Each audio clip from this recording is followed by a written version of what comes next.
All right. Hello out there. We're back on the air. The second stream of today, but the first ever episode of a new series, a new channel, even though it's on the 88 Sats radio for now, called Bitcoin Generations. So I'm very gladly joined by a new friend, a somewhat new friend named Bodhi, and he's going to be the one running the channel once we get everything set up. He's going to be the host of the show, and I'll jump in whenever applicable. But we had some issues this morning, so we're going to do it live on this channel for now. So we'll get to some probably some information in terms of the channel, how people can go over and subscribe there. But first, Bodhi, let's just start with who the heck are you, and what are we doing here?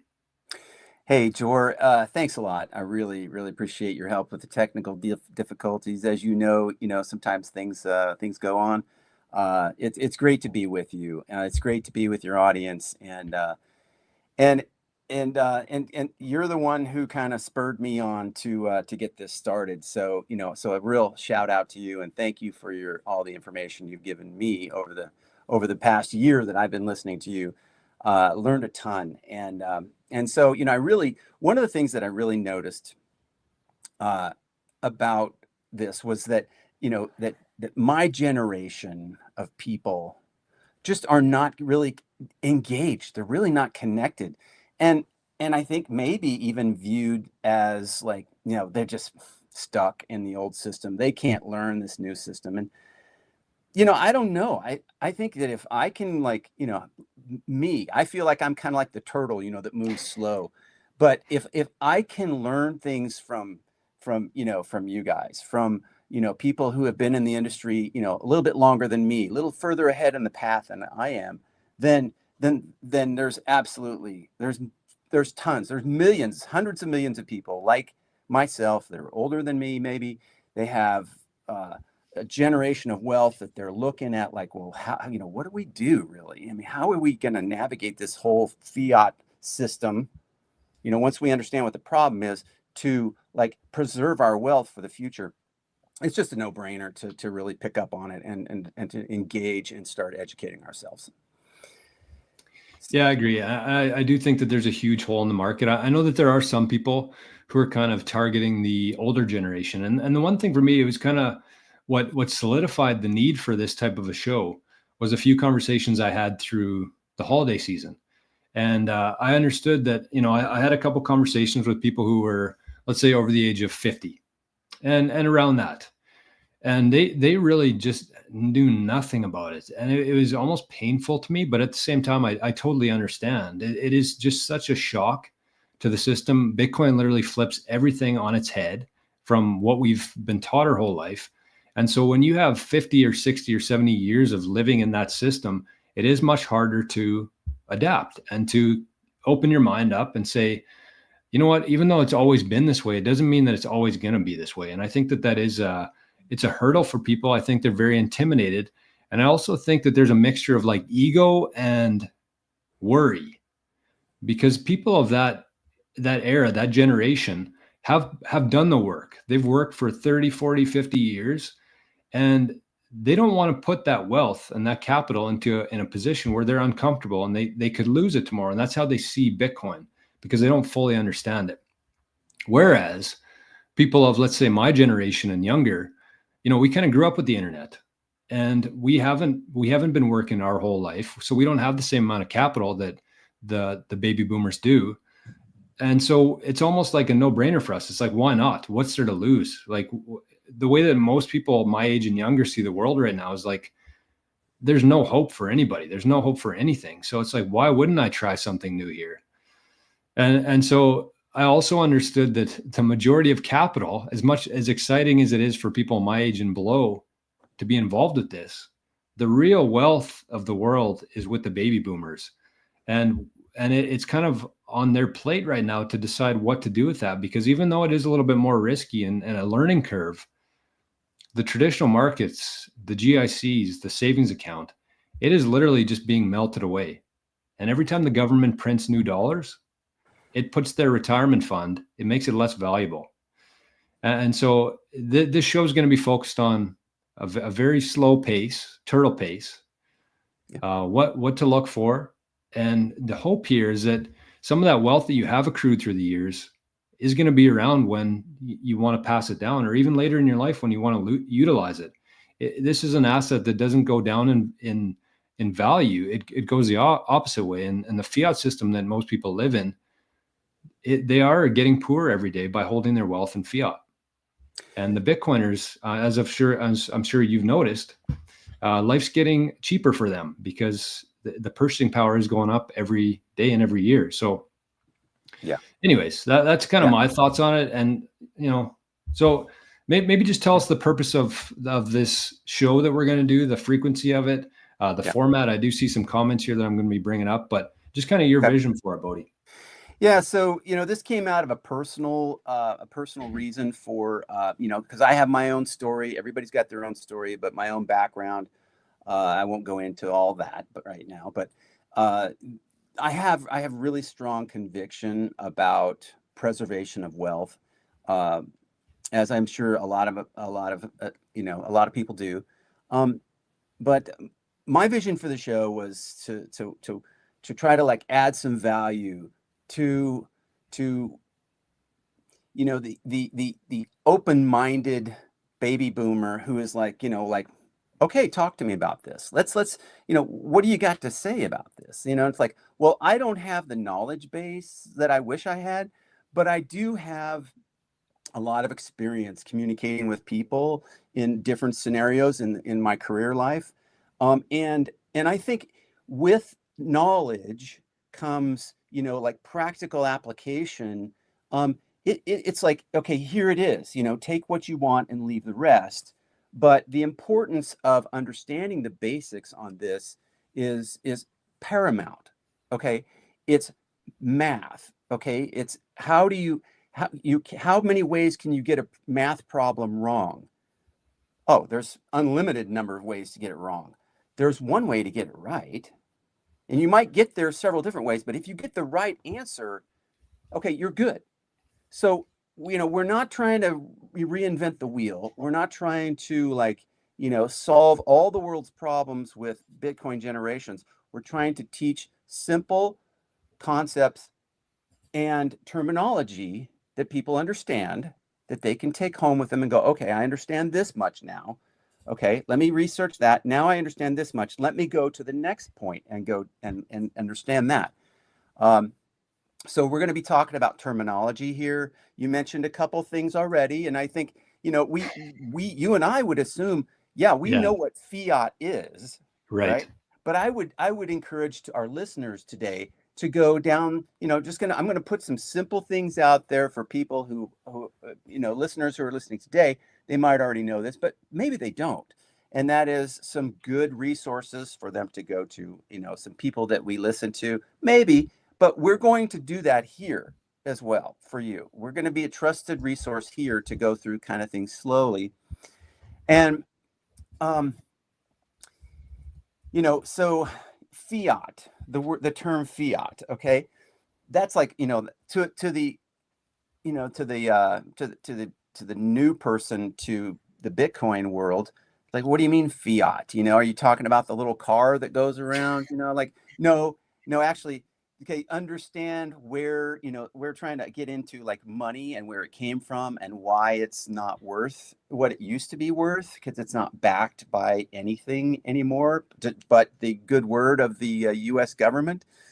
Well, how's the last 4 years gone? How is, do we believe what the U.S. government has told us? I don't want to get in trouble here, but I do want to, let's bring some common sense to this, so.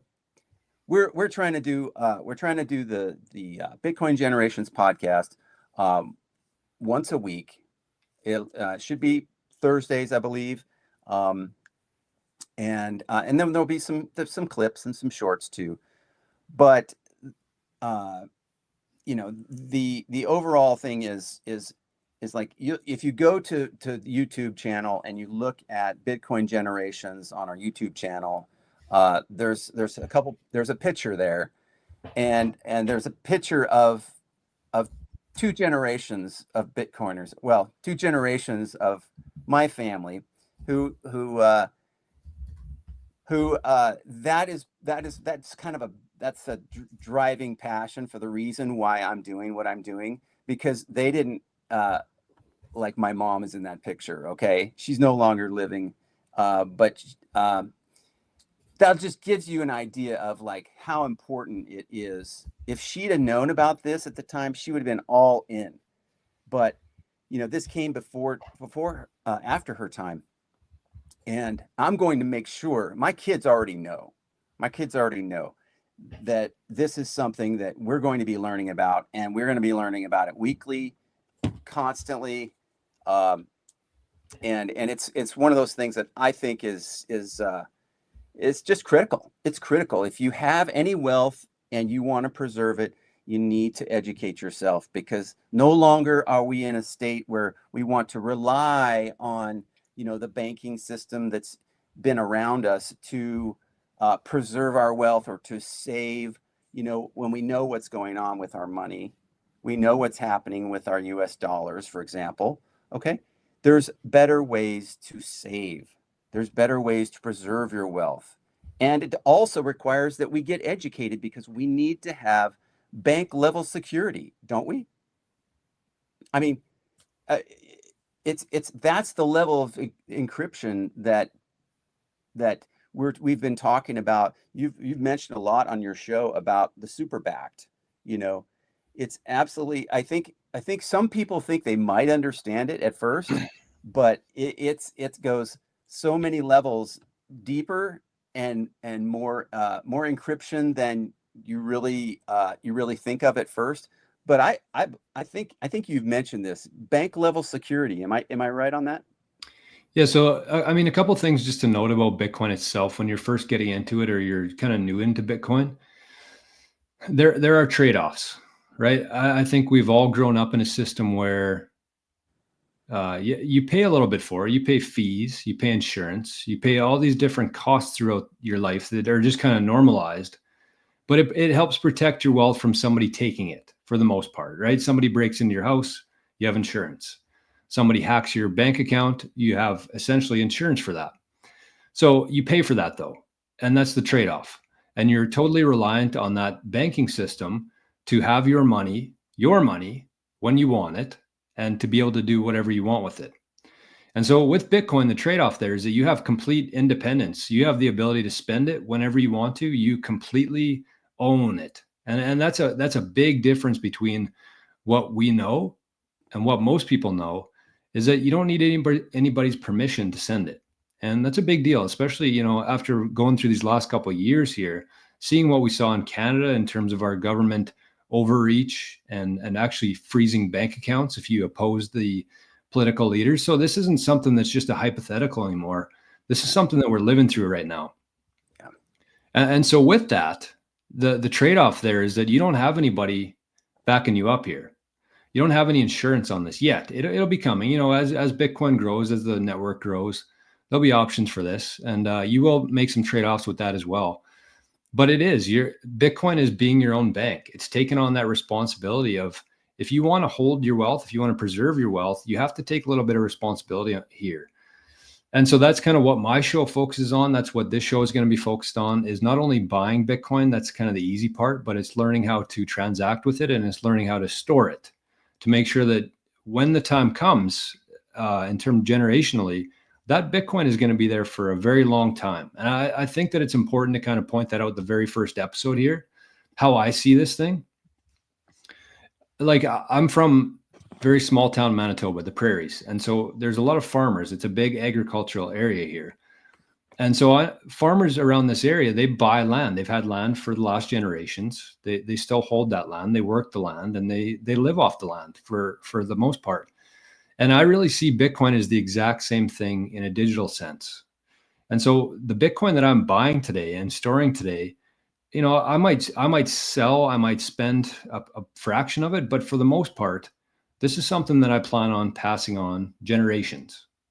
And there's a really good phrase that I love in Bitcoin, which is buy Bitcoin for your last name and not your first name. Okay. And so there's just so many different things that we're going to get into throughout this series here. But I really just wanted to set the tone with the generational aspect of it. and how we can use that, just like land in the future, to pass down to our kids and to their kids.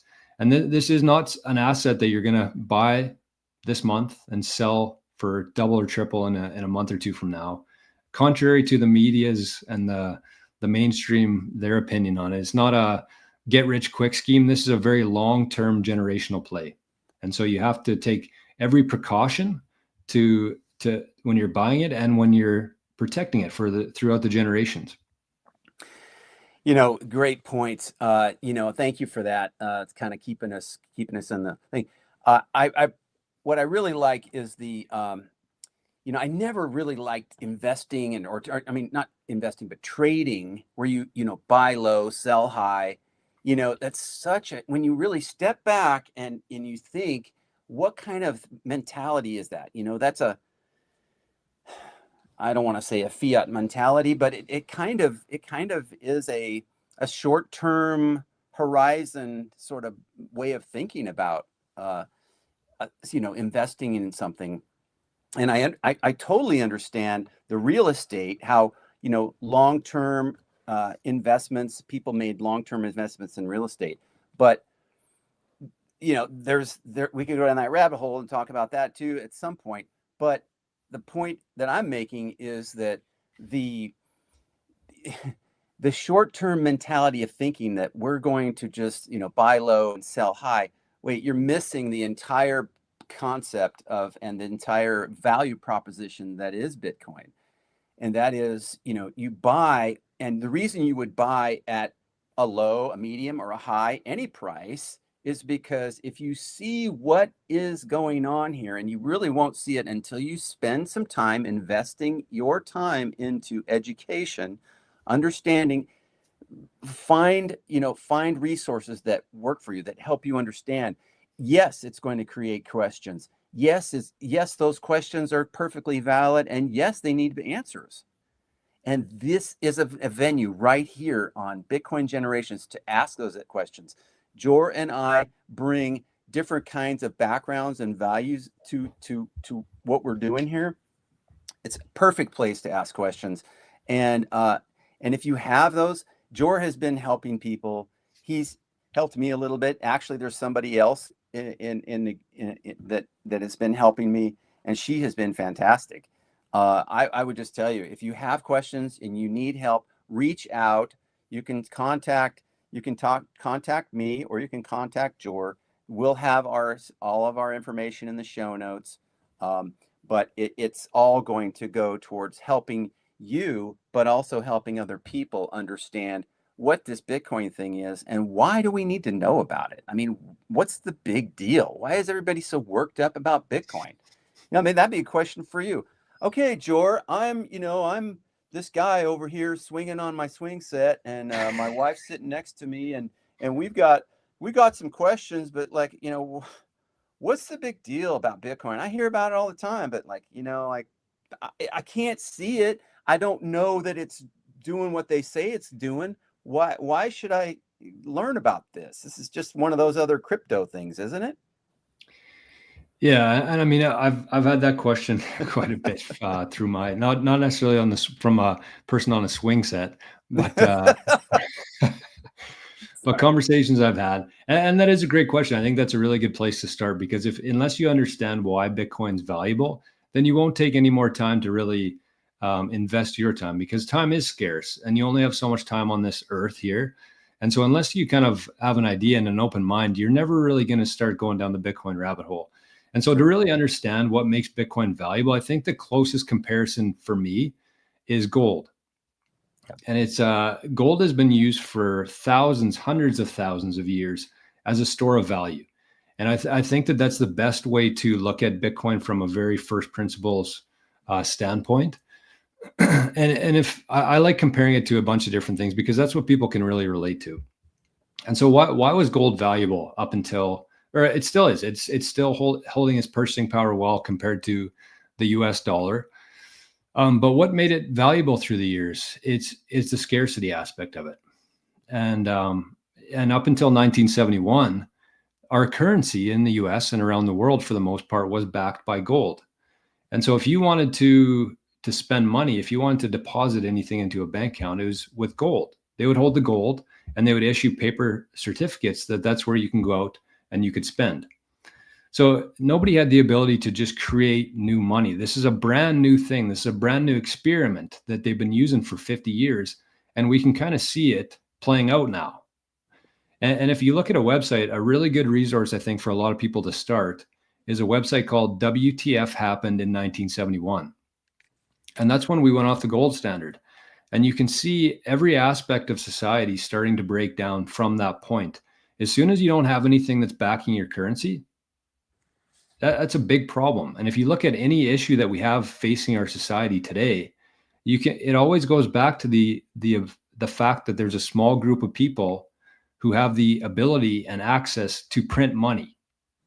And this is not something that we're ever taught about in school. It's not something that most people talk about or even think about.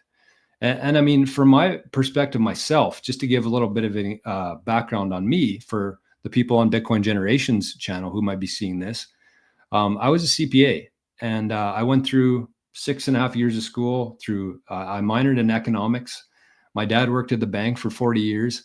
And so you'd think that I had a pretty good understanding of what money was and how it was created and how it all works. And I didn't. And as soon as I realized that, I was like, what the hell is going on here? What am I missing? I didn't know people could just print money. Like, yeah. I just assumed, and I think that most people still do assume, that it's actually backed by something, but it's not. It's the promise of the government that they will back it, right? And so that's really the value prop I think that people should be mostly focused on. And the reason I like that is because people hold gold, and just in the same reason they should hold Bitcoin, to store your purchasing power. You go to work every day, or you're earning a pension, and you want to protect the purchasing power of that money, of the value that you've added to society. You want to store that in a way that's going to be around. It's not going to depreciate like the dollar has been. And so that's kind of thing. Even though you can't hold it in your hand, it is something that is incredibly scarce. And I think as we go through this journey here together through the Bitcoin generations, we're going to learn what gives it value. And scarcity, I think, is a really good place to start in terms of what gives Bitcoin its value. But anyways, you got to follow up on that, Bodhi? Well, yeah, just a couple. I just want to give a couple of examples of something today that I wanted to, a couple of do's and don'ts. Like, because before you know it, somebody's like, oh, I'm curious about Bitcoin. They were talking about it. And now I'm on my phone and I'm looking at, this website or that website. Just understand that if you're here now, you're early. Okay. It's okay to get started now. You're not too late. Yeah. I know that the price of Bitcoin is somewhere around 90 or 100,000 or something. Don't worry about that. Work about getting the fundamentals right.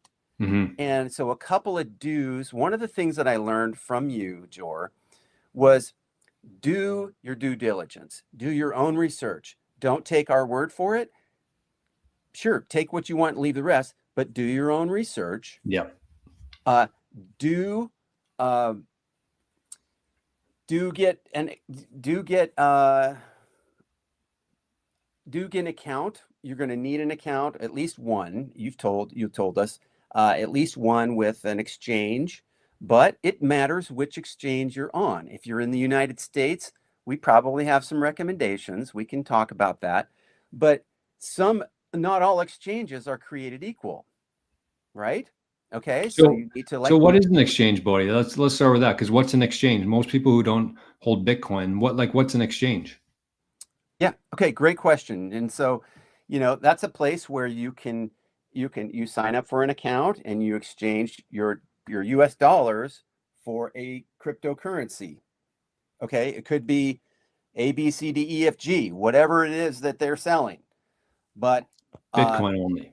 There is no second best. Yes. Bitcoin is the first, the best, bar none. Okay.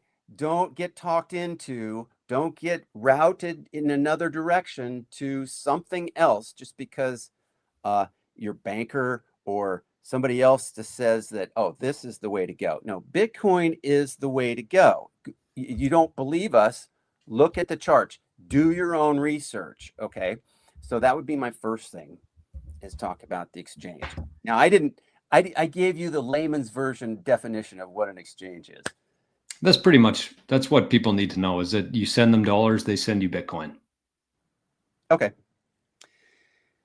The other thing is kind of the stepping back and taking 1,000-foot view of this. I would say, it's easier to buy Bitcoin than it is to take care of it and to make sure that it's actually yours and off of the exchange and in cold storage.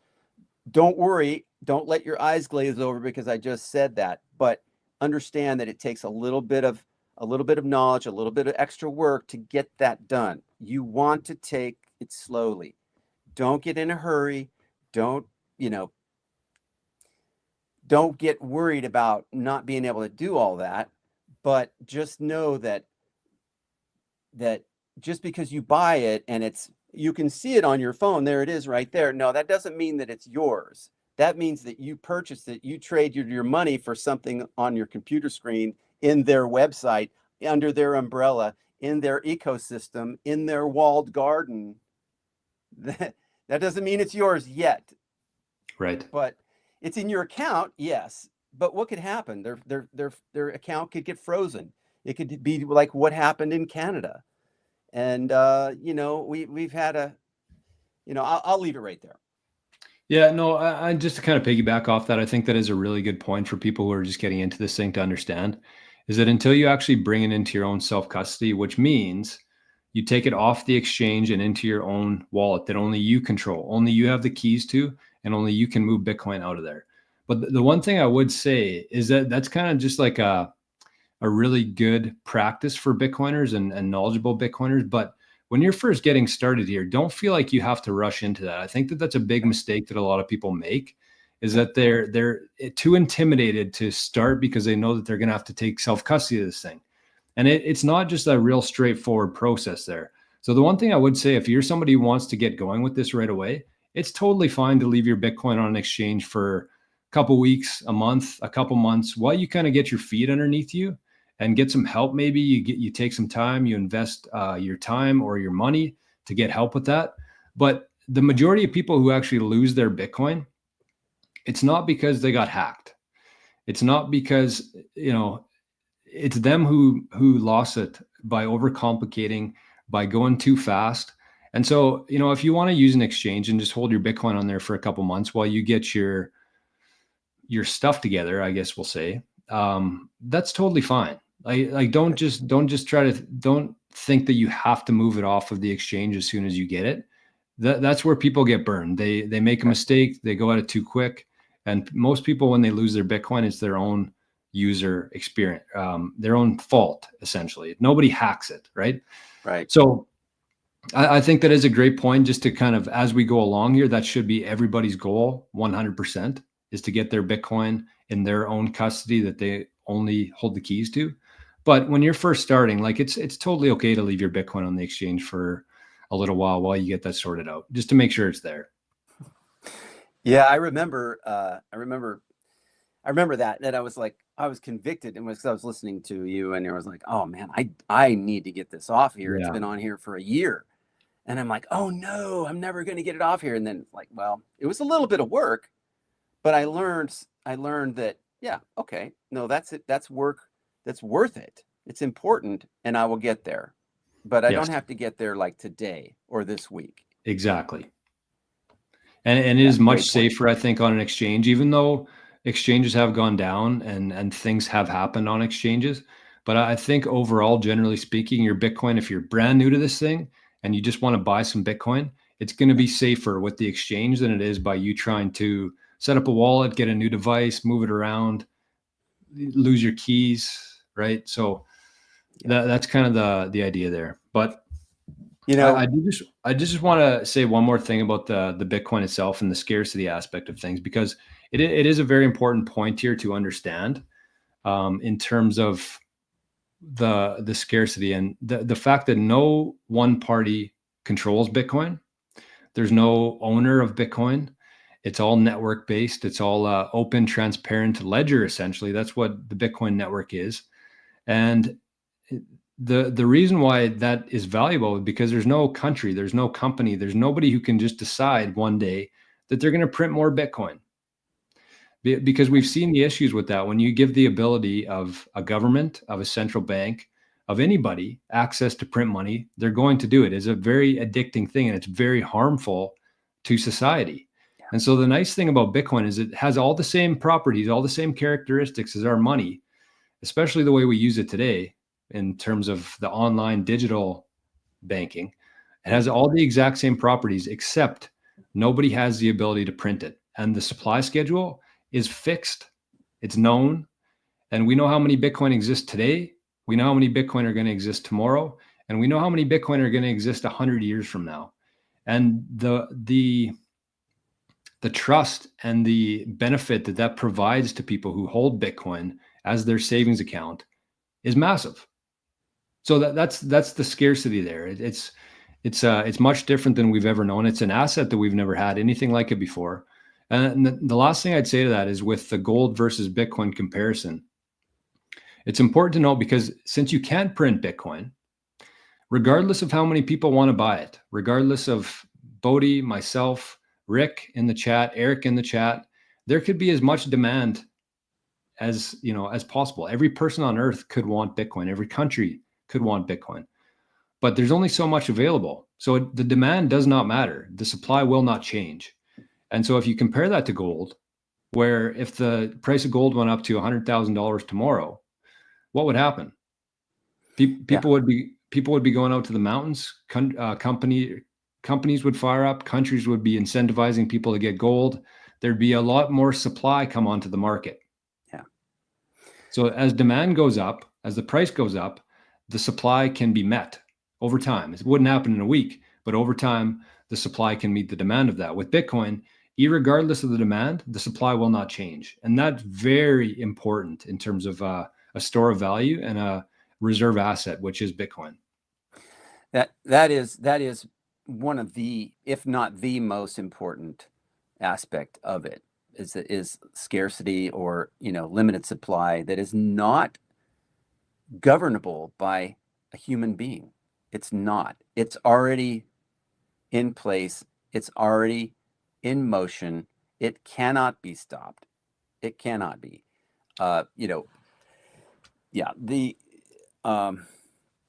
I'm sorry, I kind of jumped in there. No, I was going to say, let's maybe dive into that a little bit more, because that's a key aspect of it, is the fact that it is code. It's not there's not a board meeting where everybody who owns Bitcoin get together every year and say, what do we want to do with this thing? It's code. It's a software program. And essentially, if you really think about, I think it's important to really differentiate here between Bitcoin, the currency, and Bitcoin, the network. Because even though they can't exist without each other, there are two different things. And so Bitcoin, the currency, is the units, the fractions, the amounts you send around. But the network itself is a consensus network. And so what this means is we're going to be talking about nodes. And I see Eric here in the chat, and this is kind of what made me think about this. Eric says, once you do self-custody, you should also run your own node. It helps support the network. And so what is a node? And a node is essentially excuse me 1 second. I've got to grab a cord. My computer is having a problem. No problem. I'll talk about Bitcoin nodes here. So a Bitcoin node is essentially me. It's Eric. It's Bodhi. And those people all around the world, I think there's over 20,000 Bitcoin nodes now. And that's just people running a software program. And that software program downloads the entire Bitcoin network, the ledger, from the very first Bitcoin block in January 2009 to today. And within those blocks are just a bunch of transactions. So in other words, myself, Bodhi, Eric, whoever's running a Bitcoin node has a copy, an updated copy. It updates every 10 minutes to the ledger. Who owns what? All the transactions that have ever been sent. And that's what keeps this system honest. It's the nodes. And so the Bitcoin itself it's a protocol, it's code. It's been set in stone essentially, because in order to make any changes to that code, you would have to get more than, let's say, 50% of those node runners, the people running nodes, the people running the Bitcoin software, the people who receive an updated copy of the transactions in the ledger every 10 minutes, they would have to agree to change that. And so it's not me, it's not Bodie, it's not Rick. Nobody gets to decide who changes it. It's not based on how many Bitcoin you own. It's based on people running node and verifying the transactions, verifying the network, and securing the network. So that's a pretty instrumental part of this whole thing, just to let people know that there's a very low chance that this thing ever changes. Yeah. Yeah. It's thank you, by the way, for that. Sorry. I would encourage, somebody who's new to it, I hope this is okay to mention, the time chain calendar. I thought that was very interesting.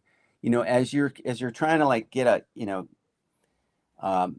I think the mempool is a little bit maybe higher level than kind of like, but the time chain calendar was kind of interesting, I thought.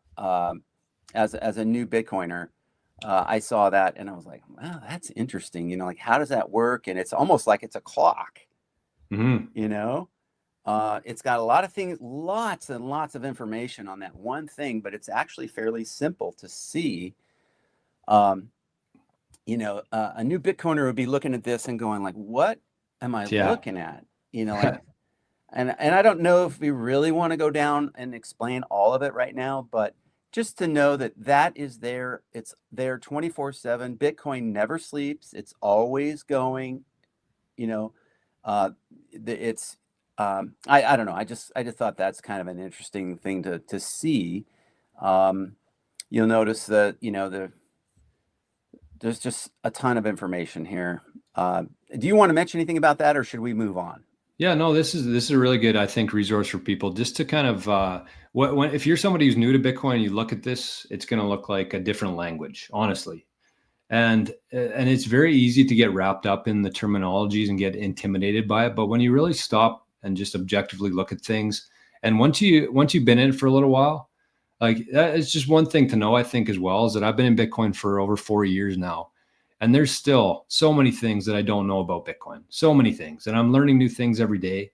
And it is a never ending rabbit hole, as people call it. But I think a couple things here to just focus on maybe today is the block height. I think that's a pretty important aspect for people to understand. And so the block height, it says 877,537. That's a block height right now. And what that means is that since January 3rd, 2009, as I just referred to there, the first Bitcoin block that was mined, that was January 3rd, 2009. That would have been block height 1. And so every 10 minutes, a new block is created. Within those blocks are just a bunch of transactions, a bunch of data. And so since January 3rd, 2009, there has been 877,537 blocks mined. It's available for anybody to download. You can go in there, you can look at all the transactions, all the blocks. It's very transparent, very open. And so that's kind of the block height there. And that's every 10 minutes, a new block is created on average. And so if we waited on this website for another 5 or 10 minutes, this would go up to 538. And again, going back to the nodes, the people running the Bitcoin nodes, securing the network here, every 10 minutes, every time there's a new block added, a bunch of new transactions, that updated ledger gets broadcast to every single person who's running a Bitcoin node. And you can see here on the network, the public nodes, as I mentioned, are just over 20,000 people right now on Earth. And so why is that important? It's important because if something were to happen, if my power went out and I couldn't download the blockchain anymore, well, there's 20,834 more people who could. And if there was a bomb that went off in, I don't know, Afghanistan, Libya, Canada, then that node would go down, but there's still 20,000 people who are keeping track of this thing. And that's why it works. It's a network of people who are verifying it and making sure that nothing changes here. And without getting too complicated, I think in episode 1 here, I think that's maybe a good place to leave it. Okay. I just wanted to kind of just cover a couple of other quickly things if we can. And that's Yep. just that number one, you're not familiar with Bitcoin. You don't want to be asking somebody else, well, how much Bitcoin do you have? It's like asking, like, how much money do you have in the bank? Exactly. No, Yep. no. And you know what? If anyone asks you, how much Bitcoin do you have? Or how much do you have over here? How much do you have over there? Um, Not okay. Okay. That's a no-go. We don't ask people how much Bitcoin we have. We don't volunteer how much Bitcoin we have. It's like, no. And probably the reason for that is because as this thing continues to grow, like Bitcoin itself, oh, there's a new block that just hit here. Anyways, so as Bitcoin continues to grow, it's gone from, let's say, $500 per Bitcoin 10 years ago to what is it today? 97,000 US dollars for one Bitcoin. So as this grows, it's, if you tell people how many Bitcoin you have, you're just going to paint a big target on your back. Because again, going back to what we talked about before in terms of you're taking on the responsibility here, that includes the security, that includes, if somebody did break into your house and you didn't have your Bitcoin properly secured, they could get it and there'd be nobody there to stop them from doing it.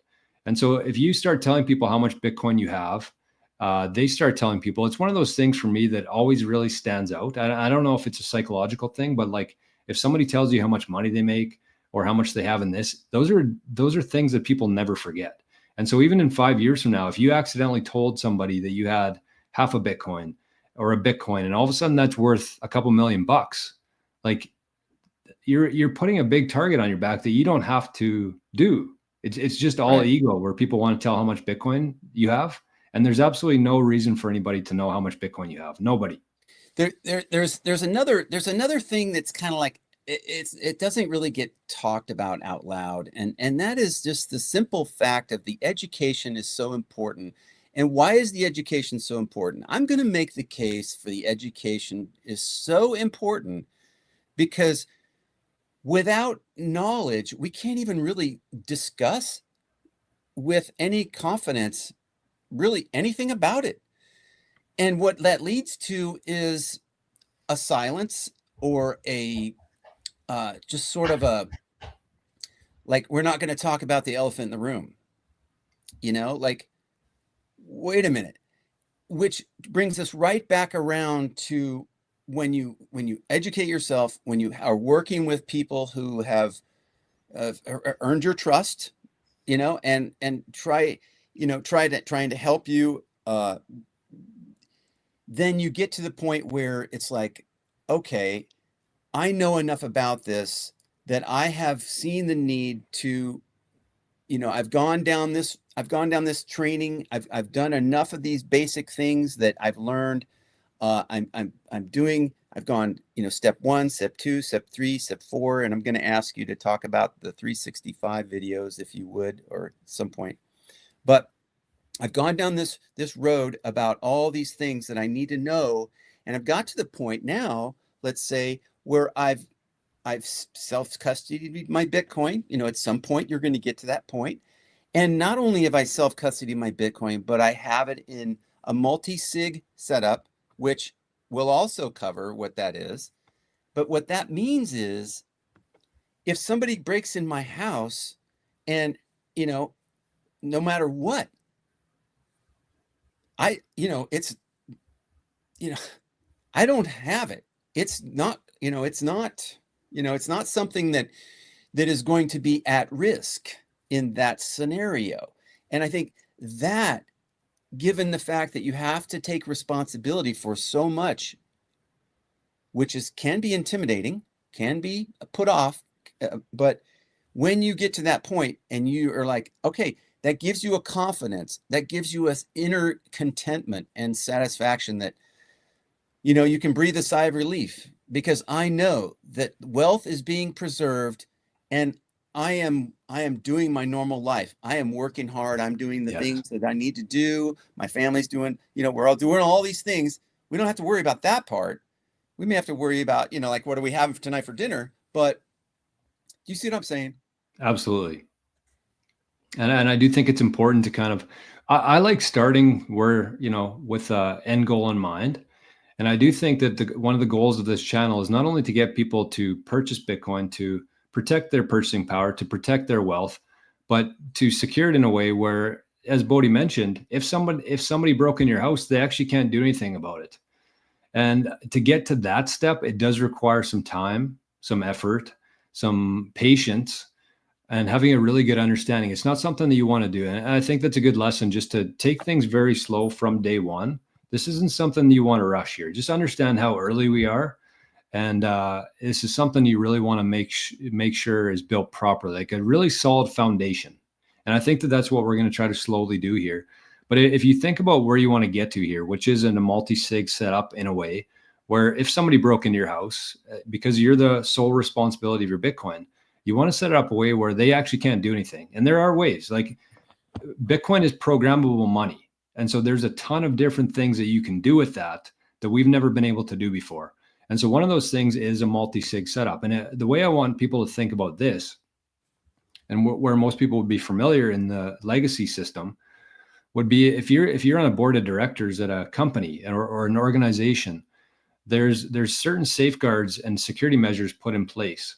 And one of those things is if you actually want to spend amount of money, let's say you want to write a check for $10,000, you actually need 2 signatures on that check or else it won't be cashed. So if I'm sitting on a board and I want to spend $10,000 on a fair next week or whatever it is, I can't just sign it myself and make the decision for myself. I need to get somebody else to sign that check for me. And that's the only way that I can spend that money. That's very similar to like a multi-sig, except it's not something that can be faked. You actually have to type in your PIN code. You have to verify, not with your identity and stuff like that, but a PIN code or a passphrase or something like that to verify that it is you. And you need 2 signatures to move that Bitcoin. And so that's kind of where we want to get to here. That would put you in a position where, the money, the energy, the capital that you put into Bitcoin is going to be safe. And so those solutions do exist. I think it's important to reiterate the fact that you want to take this thing very slowly. And so if we just kind of take a step back from there, that's where we want to go. Where most people will be starting is a wallet, a Bitcoin wallet, which essentially shows you your balance. It allows you to send and receive Bitcoin to other people. And that would just be a single signature wallet, which means that only you have to sign it in order to move Bitcoin out of there. And so you can download these Bitcoin wallets on your phone. You can download them on your desktop computer. And that the majority of those are all single signature versus multi-signature, where you just need you to put in a PIN code. You send Bitcoin. That's a single signature wallet. And that's what most people will be starting with. And so I think it's just important to kind of differentiate the two for where we are and kind of where we want to go. But there's just so many functionality in Bitcoin and what you can do with it. Yeah. That I think is, that we're going to talk a lot of different things. And that's why it's so hard to answer, like, what is Bitcoin? What gives it value? It's like, it's a combination of about 500 different things. That's so much better than what we have now today. Yeah. That is a little bit difficult to kind of wrap our head around, like, well, how do we define what is Bitcoin? It's like, it's not like, it's like what is a US dollar, or what is a an Apple computer or an iPhone or a pen or something. It's a different kind of thing. But I think it's very interesting too that a lot of people are like, well, I can't see it. I don't know that it's really there. Well, this goes to the proof of work. And that's a whole nother term that we will unpack further. We're not going to try to go down the rabbit hole and understand all of these things in one, Right. Especially our introduction. Yeah. We're getting ready to wrap up here, but the when you want to know what is this thing actually, like, how do you really know that it's actually there? Isn't that just it's a digital thing on a blockchain, whatever that is, right? Well, there is actually a way to go down and understand, like, the concept of this, what it actually is, the proof of work. Okay. And that is actually a thing. So we'll get into that some more. It won't happen today, but Jor, I really want to thank you for being able to kind of get us jump started here, help kind of like get this get the question and answer things going. What it, you know, take it away. Let us let us know, where would you would you like to kind of like start to wrap up with? Any things that you want to encourage people to do or not do, or just come back? Do you want to talk about anything that you're doing? How can people find you and all that? Sure. Yeah, no, I just want to say, I know we didn't get to, in the first episode here, I know we didn't get to all of the comments. I didn't really see any questions on there, but this is something that we want to do we're going to do it every week, every Thursday at, what time would it be? 2 p.m. Eastern time? 2 p.m. Eastern time on Thursdays. That's correct. And we do want to encourage people to show up in the chat and ask questions. Yep. Just kind of the cool thing about this is we're going to assume that most people are very new to Bitcoin. That's kind of the goal of this channel, and that's kind of what I did with my channel about a year ago. And I mean, to see what that thing has turned into so far, just in terms of all kind of going through this whole thing together, it just makes it very helpful. And I remember when I first got into Bitcoin in 2019 or 2020, whenever it was, like I would have killed for somebody to talk to about Bitcoin, somebody where I could jump on a live chat and ask questions to. It just didn't exist. I know it does today. I know that there's lots of people who are doing live shows and stuff like this, but it's really hard to overstate the value of this kind of thing from my perspective when I was first getting into Bitcoin. And just if you are somebody who's new to Bitcoin, just know that it is tough. It's not something that you're just going to learn after watching this show. It's not something that you're going to learn after watching a couple of these shows. It's something that you really need to have an open mind with. You kind of have to leave everything that you've ever known before at the door when you show up to some of these shows, because again, the terminology, it is so different than the system that we're used to. You really have to approach this show and this journey together with a completely open mind. I think that that's my biggest ask of people today, is just forget everything we've ever learned. And the one thing I've noticed in the last couple of years is like the majority of things that we did learn in school and in society, a lot of them, there's not a whole lot of truth to it. And we might have been lied to a couple times, and there's a reason for that. And the beauty about Bitcoin is very transparent, it's very open, very good community of people. That's what kind of first drew me into Bitcoin, is when I was listening to people talk, I could tell that they meant well. I could tell that their heart was in the right place, and it is contagious. It truly is. And so we're going to talk about truth.